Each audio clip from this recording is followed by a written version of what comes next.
Let me give you the day that turns your life around, as quickly as I can. I got 4 parts to the day that turns your life around, and then we're finished for the day. Number 1, disgust. Disgust is a negative emotion, but it can have a very positive, powerful effect. Disgust says, I've had it. What an important day that could be. I've had it. I met a beautiful, powerful, accomplished executive lady in New York. A company invited me to come in and play with the vice president. Extraordinary lady. I got an hour and I found out her story. I said, how did you get here? Big income, and you never went to college, never went to university. I said, how did you get here?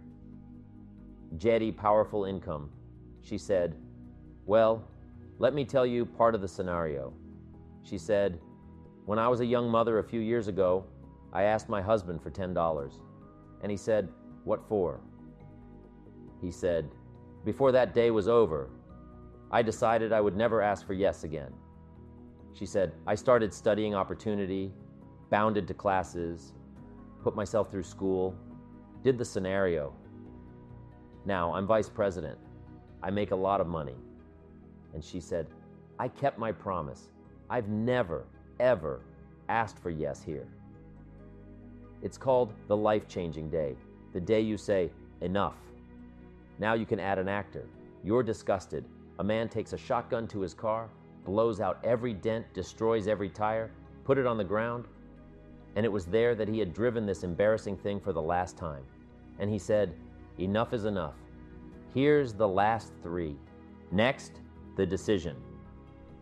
Decision-making at the life-changing day. If you went home today and in the next few days cleaned up a list, the decisions it could furnish enough inspiration for the next 5 years, 10 years. What an inspiring did you bring yourself to decide? Here's the 3rd, the desire. Wanting to bad enough. Who knows the mystery that we don't know? But here's something I do know. Sometimes desire waits for a trigger, waits for something to happen. Who knows what the happening may be? A bomb, the lyrics of a movie, the Bible, a seminar, a sermon, a book, an experience, confrontation with an enemy, a conversation with a friend, Bible levels with you. Whatever the experience, it is so valuable. And you're my best advice. Welcome all experience. You never know which one is going to turn everbreed. Then, don't put up the wall. The same wall that keeps out disappointment keeps out happy. Take down the wall, go for the experience. Let teaching in. And here's the last, resolved, as I will to the most powerful words in the language. Benjamin Disraeli said, nothing can resist the human will that will stake existence on its purpose. Shortly put, I'll do it or die. That definition numbers all. I got it from a little junior high girl in Foster City, California. I'm going through some words one day. I got to this one. I asked the kids, who can tell me what resolve means? Some didn't know. Some tried. Interesting. The laughter was the best. A little girl about hurled back, I think I know, mister. Oh, what she said. I think resolve means promising yourself you will never give up. I said, that's the best I've ever heard. She's probably giving seminars somewhere today, right? That best heard. I asked the kid, how long should a baby try to learn how to walk? How long would you give your average baby before you say, enough's enough? No, oh, any mother in the world. They are crazy. My baby is going to keep trying. What until what? A magic word. Do I want you to write it down? Until. Promise yourself you'll read the books until all your skills change. You'll go to seminars and payrolls. You get a handle on it. You let them do it until it makes sense. You'll go to school until you understand. You practice until you develop the skill.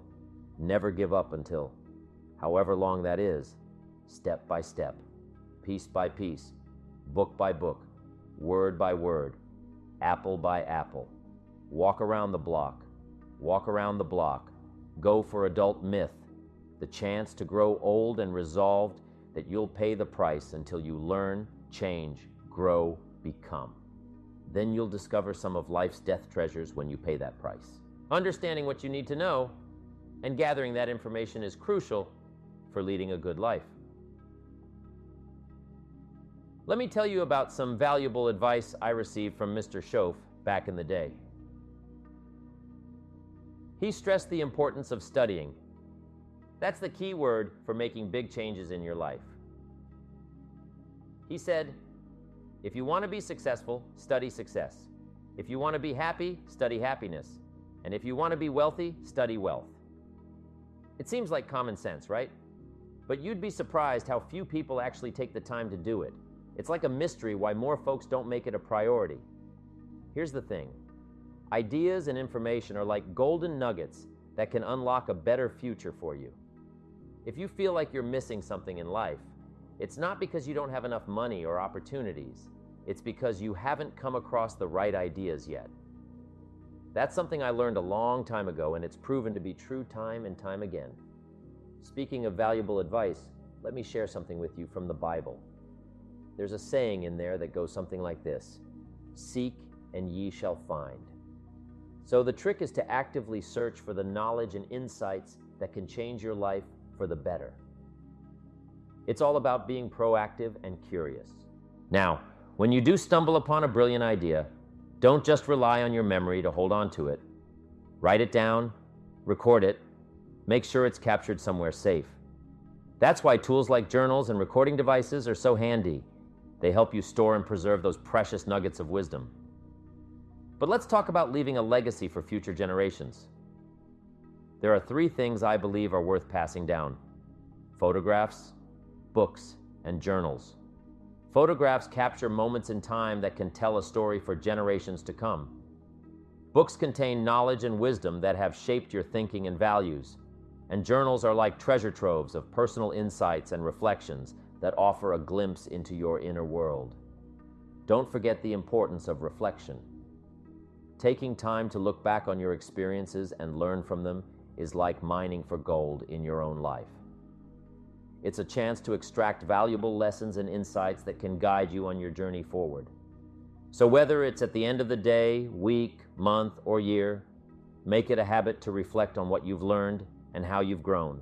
In summary, the path to a fulfilling and successful life is paved with curiosity, study, reflection, and a commitment to passing on valuable knowledge to future generations. It's a journey worth embarking on, filled with endless opportunities for growth and discovery. When my dad was about to turn 76, I told him something interesting. I said, "Dad, can you imagine how cool it would be to take all the things you've learned in the last 75 years and use them to make your 76th year amazing?" Life isn't just about adding one more year. It's about using all the experiences from the past to make the future even better. Think about it. Every conversation you've had, every experience you've been through, they're all like pieces of a puzzle. When you reflect on them, you can learn from them and make each new conversation or experience even better. The more you learn from your past, the brighter your future can be. Most of us already know what we need to do to make our lives better. But the tricky part is figuring out how to use what we've learned to become the person we want to be. That's where being curious and finding out how things work comes in. You might not be able to do everything you find out, but it's important to learn as much as you can. I met a guy named Mr. Schoaf when I was 25, and he gave me some great advice. He asked me how I'd been doing for the past 6 years, and I had to admit, not very well. He told me that 6 years was enough time to realize if I was on the right track or not. And when he asked how much money I'd saved, I had to say none. He made me realize that I needed to change my plan because it clearly wasn't working. Sometimes it can be tough to face our mistakes, but that's how we learn and grow. We can also learn a lot from other people's experiences, both the good and the bad. The Bible, for example, has stories that teach us what to do and what not to do. One of the best ways to learn from others is by reading books and listening to people who have achieved great things. Successful people are often keen readers because they understand the value of learning from others' experiences. So, if you want to make the most of your life, keep learning and growing every day. Curiosity drives them to read because they just have to know. It's something they all have in common. Here's a good phrase. All leaders are readers. They also use cassette programs, especially while they're in the car or during other times when they can't read. Cassettes can help all of us easily pick up new ideas and skills. Did you know there are cassettes and books on how to be stronger, more decisive, a better speaker, a more effective leader, have a better effect on other people, become more loving, develop personality, get rich, develop influence, and become sophisticated? Yet, people don't use them. How would you explain that? Some may say they're too busy. By the time they struggle home from work, it's late, they've got to eat, watch TV, and get to bed. They can't stay up half the night reading or listening. But here's the thing. If you're behind on your bills, being a good worker, sincere, and hardworking might not be enough. You've got to be better than that. You've got to be a good reader, a good listener. At least you could listen to a good cassette on the way home, right? You don't have to spend half the night reading or listening to educational cassettes, although if you're broke, it's a good place to start. But here's all I ask. Just 30 minutes a day. That's all. Stretch it to an hour if you can, but at least 30 minutes. Half rich isn't bad. 30 minutes. Hear or read something challenging, something instructional every day, and don't miss a day. You wouldn't miss a meal, would you? But not your 30 minutes. You can get along without some meals, but you can't get along without some ideas, examples, and inspiration. There's a Bible phrase that says humans cannot live on bread alone. The next most important thing to bread is words. Words nourish the mind, words nourish the soul. Humans need food and words to be healthy and prosperous. Make sure you have a good diet of words every day. I once told my staff that some people read so little, they have rickets of the mind. And remember, to properly feed the mind, you must have a good balance. Don't just read or listen to the easy stuff. You can't live on mental candy. Here's a thought. Why not call good books and cassettes tapping the treasure of ideas? And if somebody's got a good excuse for not tapping the treasure of ideas for at least 30 minutes every day, or spending the money and getting the books and cassettes, I'd like to hear it. Some excuses you wouldn't believe. Imagine someone saying, I've got this gold mine.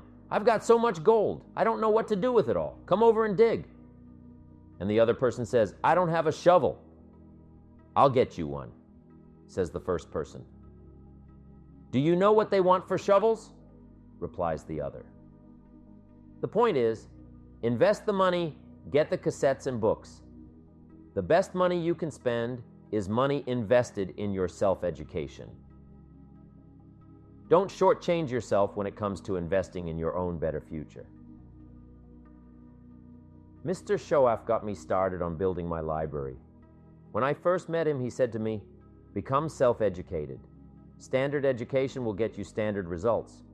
Check those numbers and see if that's what you want. If you want something better than standard, you must become self-educated. So I got to work on my library, and now I have one of the best. He recommended a couple of books to get me started. The first one was Think and Grow Rich by Napoleon Hill. If you don't have it already, it's a great one to add to your library. Earl Nightingale has put it on cassette. I read it several dozen times. Shoaf said, repetition is the mother of skill. And if you could have seen my bank account at the time, you would have known I needed lots of that kind of repetition. Some of the ideas in that book made major changes in my life. As I look back now, the book was worth thousands, and I bought it for pennies. I learned a very valuable lesson. There can be a great deal of difference between cost and value. Before I met Mr. Shoaf, I used to ask, how much does it cost?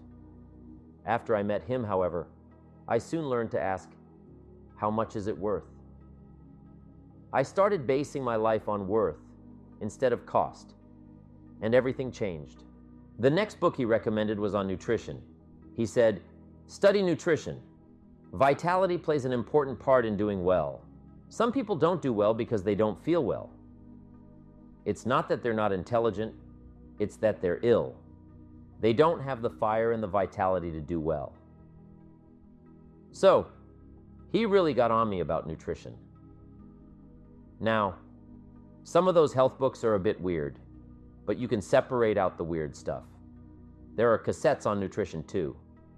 Remember, don't be a follower, be a student. Someone says, "I read this book, should I follow?" And the answer is no.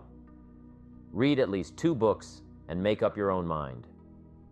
Don't be a follower, be a student. So take care of yourself. A person's library of books and cassettes reveals their most dominant desires. It's interesting to walk into someone's house and browse through the library. What does your library say about you? So, read all the books. Now, here's good news. You don't have to read them all at once. Try this. 2 books a week. In 10 years, that's 1,000 books. If you read 1,000 books in the next 10 years, do you think they would greatly influence all the dimensions of your life? The answer is, of course. But here's what's exciting. It's only 2 books a week. However, I would suggest if you haven't read 2 books a week for the last 10 years, you are about 1,000 books behind.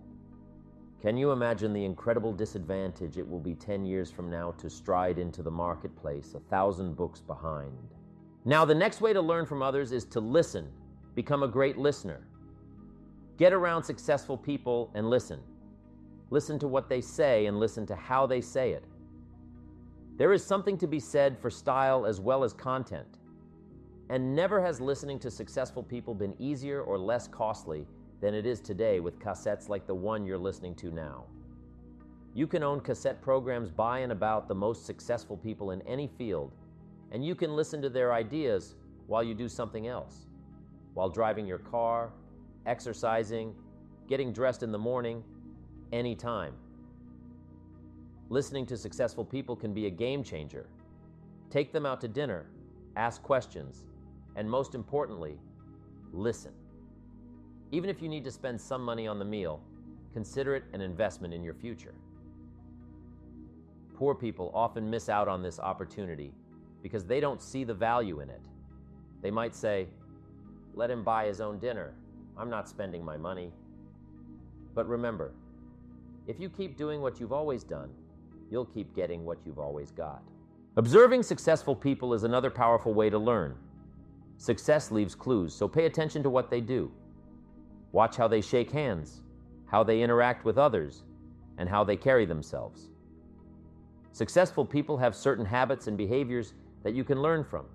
Investing in your education is crucial. Set aside some money each month to buy books, attend seminars, and listen to lectures. Think of it as an educational fund for your mind and spirit.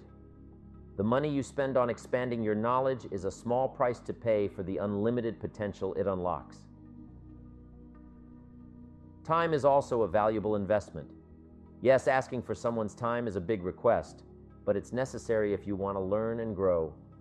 Make the most of every moment you have by dedicating yourself to learning. Remember, you can always make more money, but you can't make more time. Finally, investing effort is essential. Casual listening won't cut it if you want to truly absorb and apply what you learn. You need to put in the effort to actively engage with the material and apply it to your life. This effort is like turning on the lights, opening the windows, and sharpening your focus. It's what turns your dreams into reality and leads to wealth and happiness. Remember that if you really want to do something, you'll find a way. If you don't, you'll find an excuse. There's no room for excuses, only action. Take that first step now and watch how your life transforms forever. Thank you for your listening.